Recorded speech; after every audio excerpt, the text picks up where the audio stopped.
How good was that fishing? 2 diver whiting at a time doesn't get much better than that. In fact, it does bring back fond memories as a kid growing up in the river systems around Southeast Queensland, where I had the 6-inch Alvey. You'd place that, cast it out with a bloodworm, you'd put that on the back seat of the tinny, that would screech out, you'd put your foot on it because the other reel would be going backwards as well, and you'd hook in. 10'6" rod, it was the absolute bomb. But times have changed. Still using the longer rods, still catching the yellowfin whiting, but we're going now to more multifunctional, multi-purpose outfits. And the spin reel has really come along in a long way, and it certainly helps you catch the same amount of fish. In fact, this one here is the Baitrunner. Yes, the standard spin reel won't allow that line to take off unless you undo the front drag knob, but with the Baitrunner, you can disengage it here and allows that fish to take out the spool or the line without feeling any tension. Very similar to what the Alvey did. And once you want to hook up, turn the handle, it engages, back to the front drag, and it locks up and you've instantly hooked your fish. Because that's what hooks the fish, is having that little bit more pressure straight onto the line when the fish is running. The rod length, 10'6", same deal. So it's a 2-piece. You can take this apart, you can put it in the boot of your car or stow it nice and easy, of course, in the side gunnel of your boat. Braid lines, yeah, definitely the way to go today. Okay, years ago it was 6-pound torture or anything like that, Schneider line, great lines to use. But for me, braid line is going to just pick up the bait and the bite's a little better. So if you are using a live bait for a different species of fish like flatties or bream, you're going to feel that bait moving, getting agitated when something big's coming in. Or for whiting, you're going to feel that drum roll of a bite as the fish comes up and nails your worm. This particular outfit here is the Jewel. It's a 1 to 4 kilo. Now I'm running a very light little reel on this as well. This is the Sustain 2500.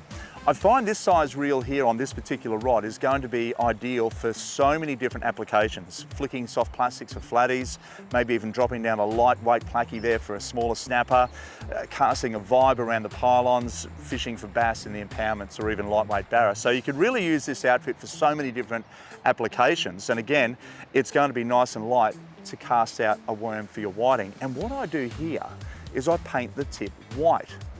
Now the reason for that is at night time I can see. Now generally when you are fishing at night, you've got to have an all-round white light on top of your boat. And that will be enough just to really illuminate that white here on the tip so I can see the bites. Simple.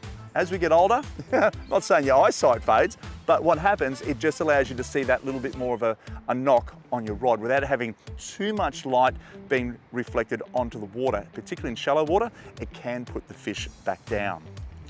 Another thing you're going to need is a tackle box. Some of your tackle, your terminal tackle at Anaconda comes in these little containers here. This is for your paternoster rig. So we're going to have on the bottom here, just your standard sinker that goes onto the bottom, swivel to the top. And on top of that, we're going to have our long shank hooks there.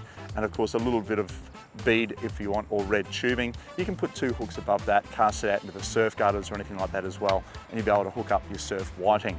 But for me, I like to fish inshore. So for that particular reason, I'm going to use this outfit here.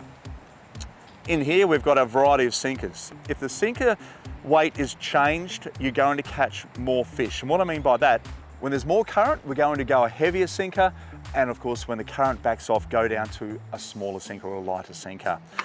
The long shank hook's super important because the whiting have small mouths, so you don't want to go something that's too bulky like a brim hook.